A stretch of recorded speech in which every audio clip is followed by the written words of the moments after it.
It's about transparency. That's a quality about being open and honest. And I think as a good leader, you do that because you want the very best out of your team, both individually and collectively. In order to accomplish that, in order to get them to be at their very best, hopefully day in and day out, but over the long term, you have to earn their trust and respect. And you do that by hearing, not just listening. You've got to hear what their story is and understand them and their past experiences. It all goes back to having the creation of an open, honest, and genuine relationship, which is by creating transparency. So it's up and down. We talk about it up and down, left and right. On all axes of the organization, of the company, we must have transparency and buy-in. Welcome to Grow Think Tank.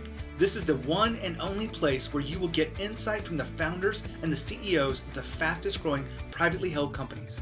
I am the host. My name is Gene Hammett. I help leaders and their teams navigate the defining moments of their growth. Are you ready to grow? Today we talk about one of my favorite subjects inside of leadership. And it's a very detailed subject, but we really wrap it into something that will help you grow your business, but also create the kind of business and the team that you are proud of.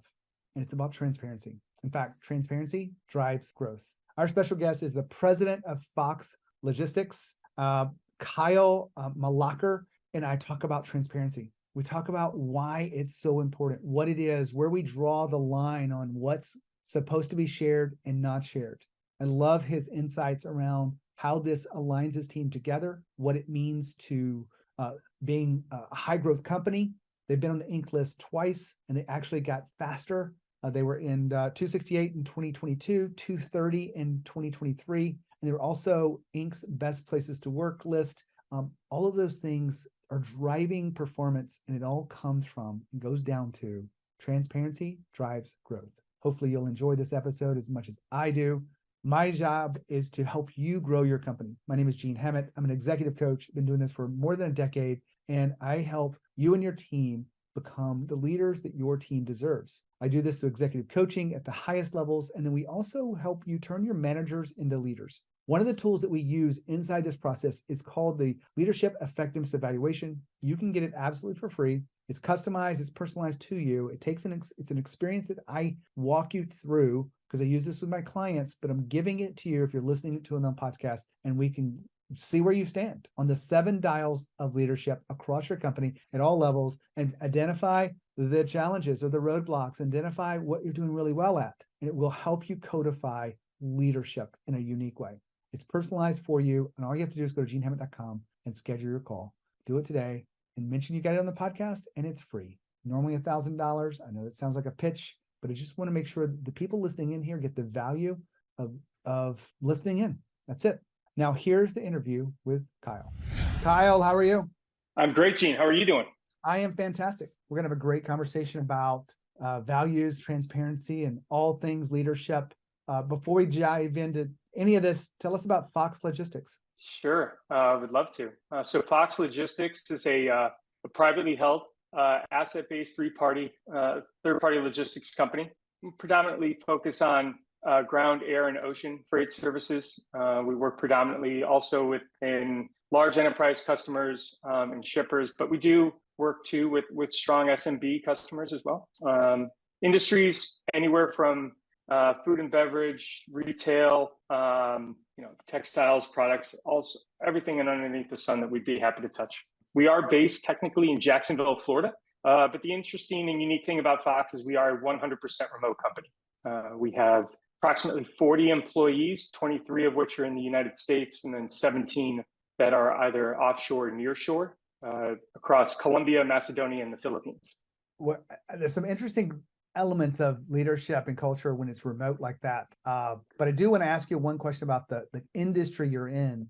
AI shifting, and maybe it's impacting you guys. What do you see as the next big driving force that's going to change your industry of 3PL as a whole?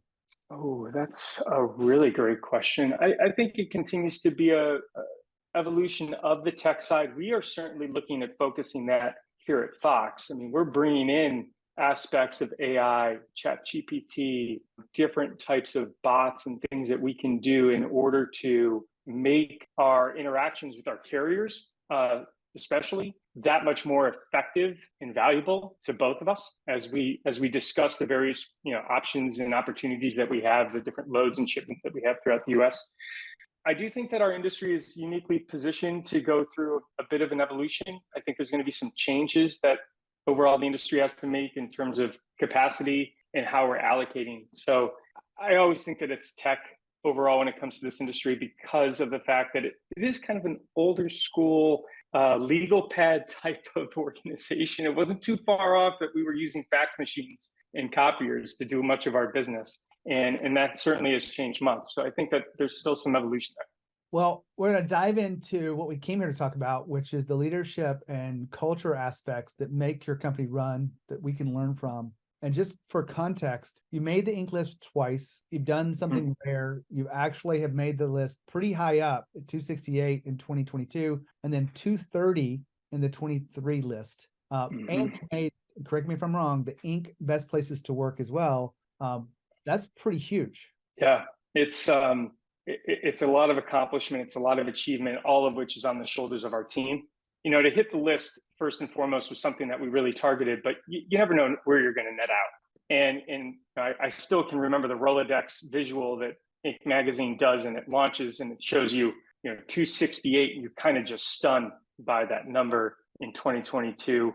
To best it again in 2023, I think showed much of a reflection of the work that we did and put into the growth that went into those couple of years in terms of scaling the team.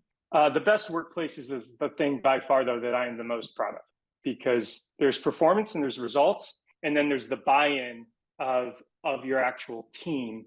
And as I mentioned, we're not just based in the US. You're talking about 3 offshore teams, all into what Fox is about day in and day out. That's by far the most important achievement that I am the most proud of. I have a lot of questions around best place to work, but I think a lot of people feel like the Inc. list, because it does based on just revenue, they're like, well, some of those companies aren't profitable. And I'm not going to argue that. That's probably the case. Some of them are thin margins, whatever it may be. But the best places to work is a signal to the marketplace, to me, to those in there, that you're doing leadership right. What do you think got you there? Like, what are the core principles that you feel like in your leadership that got you to the best places to work on the Inc. list? So it would start with one of the key words that you mentioned a couple of minutes ago. It's about transparency. That's a quality about being open and honest. And I think as a good leader, you do that because you want the very best out of your team, both individually and collectively. In order to accomplish that, in order to get them to be at their very best, hopefully day in and day out, but over the long term, you have to earn their trust and respect. And you do that by hearing, not just listening. You've got to hear what their story is and understand them and their past experiences. It all goes back to having the creation of an open, honest, and genuine relationship, which is by creating transparency. So it's up and down. We talk about it up and down, left and right. On all axes of the organization, of the company, we must have transparency and buy-in. And to do that without even a brick and mortar office, where I don't get to have water cooler talk. I don't get to walk up to somebody's desk and ask them necessarily how they're doing today. You have to be really, really intentional and just set the expectation of this is how we're going to operate. And it's all been done through that lens of transparency. And you're not familiar with my exact work, but I did tease you before we hit the recorder on that I got started in this podcast on fast growth companies with Growth Think Tank, looking at how do you make people feel like owners. And when I did the research, transparency is the one thing that everyone, I won't say agreed to, but it was an 87% said it was a contributing factor to our overall success of the company, was to be transparent with each other. You would probably agree with that it's an extremely important aspect to your success. Oh, I would put it at the top of the list. My team hears me talk about it, and they're going to hear me talk about it tomorrow on our town hall. Everything we need to do has to have intent and purpose behind it. And when you focus on that and you bring that then into transparency, you're just always sharing the origin story. And there doesn't need to be any sort of game or other hidden agenda or what have you. It is what it is, and you're constantly then solving problems that are in real time and not really playing the what if game of making up scenarios that don't necessarily add value to the situation that you may be trying to resolve. And so then I think it kind of kicks itself into having just an equal and honest playing field that everybody understands and where expectations are and where they need to go from there. Now, we've been talking about ownership here on the podcast, and we've been talking about transparency, which is one of the core principles of having people feel like owners without a financial stake. And I want to add two more to this. I want to give you empowerment and also inclusion. They work together with transparency. Empowerment is the giving people the ability to make decisions, to contribute in such a way that they're really able to move forward without the watchful eye, without micromanagement. You know what empowerment is, but you have to have empowerment in place if you want people to feel like owners. You also want to have inclusion. You want to include them in on the bigger ideas. Many times in organizations, I've worked for them. Hopefully you have one that has, does this really well. But when those that you include into the bigger decisions feel like owners, and those that are on the outside feel like outsiders. And so those that are included in will have more of a sense of ownership. There are three other principles inside this. I won't share them all with you today because this is just meant to be a little excerpt to give you a little bit more depth around this. But if you're curious about what they are, just go to my website, genehammett.com. You'll be able to find some of those things. Google it, if you will. Ownership. We're not hiding it, but you can find them with ease. Back to Kyle.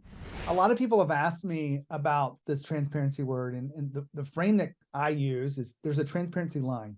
There's many things that you feel comfortable talking about. Maybe they're not even close to the line, right? We'll talk about our goals. We'll talk about, the KPIs of our company. Those are just common things. And then there's the things that are close to the line where, it starts to feel like it's uncomfortable. For example, should we tell people that we lost a big client? Should we tell people that are changing directions, or we may change directions? And when you think about the transparency line in your business, how do you kind of wrestle with what do you tell them and what do you not tell them? Oh, that's a great question. I would always err on telling them more because I don't want them to be surprised. At some point, they're going to find out. It's just the nature of companies. They're going to talk and they're going to figure it out. But I think it's also explaining the why in the lens or at the level for which you need them to understand it, and that it needs to be disclosed, which I think not several companies really spend time, or I think it can get lost by a lot of leaders, that it's okay to be transparent up to a certain extent, and it's okay for that to be a line of demarcation, if you will, and to communicate that. Okay, I can speak to this up to this point. After that, I really can't, and I need you to understand that. And there's a level of transparency right there. A lot of the times we have this conversation with clients because as an executive coach, I'm always talking about, where's this transparency line sometimes with certain aspects. And they're like, do I tell them when it's bad news? And I know my response, maybe it's different from you, but I'll go ahead and share you my response because I'm not testing you. I will say many times when you tell them the bad news, they will rally for you, not against you. Mm-hmm. And many times they will come with new ideas. They will come with something that you may have not have thought up because they care about the company. If they have a real sense of ownership and want to drive things forward. If they don't, they weren't the right people in the first place. But have you found that even the things you didn't want to share actually had a positive benefit when it comes to transparency? Yeah, because often, and this goes to a credit, I think, of your team that you may not always realize. You may not always have a pulse on them, which is that they either have an inclination or it seems to make more sense to them once you share it. So if you have to share unfortunate news of either losing an account, a change in process or whatever it may be, a negative down month, or even perhaps the difficult decision of having to let somebody go, as long as you back that up with at least some sort of a why, a context, a path, and a plan of where we are headed, they're going to double down on whatever the next step is even harder. We've seen it happen, and over this course of this year, that's come up a few times, and we've only become better and better and better as the year has progressed. I'm looking through my notes when our team talked to you guys before and did this research. You have 5 core values. Mm-hmm. Really operate and live by these values. We don't have to get into all of the values, but if you had a favorite value, what would it be? You got to give me 2 real quick. It's number 1 is positive attitude. Okay. we come to work every single day. No matter what job you have, no matter where you are, what you're doing, you got to bring an attitude that is backed up with positivity each and every single day. You got to enjoy the people that you work with, what you get to do, why you get to do it. This is an opportunity. And if this isn't the right place for you to do it, go find the thing that you are, because we spend a lot of time working. We work really, really hard. You do. Most of your listeners do. So you got to have a positive attitude. Number 4 on our list would be growth mindset. This is a popular term over the last couple of years, but it's everything focused on wanting to improve and get better. That we're going to make mistakes, we're going to fail. As long as we learn from those, we get better. Let's learn from our successes. Let's learn from each other. Let's figure out how we can be better tomorrow than we were today. And today we are better than we were yesterday. Those are my 2 that I always try to hit on. If you ask other members of my exec team, they might join others or pick others, but those are my 2. That's the point behind this. A lot of people will say that core values are important. They will say that, they are who we are. But I find that there's a big gap between companies that truly live the values and whatnot. And this is, we're talking about this because you felt like it was a central part to your success, your company. How does having these core values and living by the core values contribute to the best places to work for you? Oh, it's our DNA. I mean, it becomes everything that we do. I mean, you can put values up on the wall. You can have the emblems and so on and so forth. And that's great because you get to see them all the time. You have to find the ways of embodying your core values into every aspect of your company, but it starts with your people. We talk about our core values in the interview, the initial interview process. This is our core. Here's what we are about. This is the type of talent that we are looking to bring into the company. And we've succeeded at finding those individuals, thankfully, and look to continue to do so. But it's a collective mindset, and you just continue to beat that drum, but you build it into the organization and how you execute. It's in our processes, it's in our workflows, our rules of engagement. I'd say it's in our tech. I mean, it's everywhere with how we communicate, and we reference it. And so then people see it. And when they see it, it's tangible. They can grab it. And when you can grab it, you can make it your own. We've been talking about core values and living the core values. Now, I'd like to give really tactical things that you can do on a day-to-day basis to be better leaders and be a better organization. And so here's an easy thing that you can do in your next meeting. It's called a shout out. Maybe you do something like this, but this is the way I look at it. Before the meeting starts, you may say, we've got 5 values, and we want to make sure that we recognize the people that are aligned with those values. Today, let's look at X value.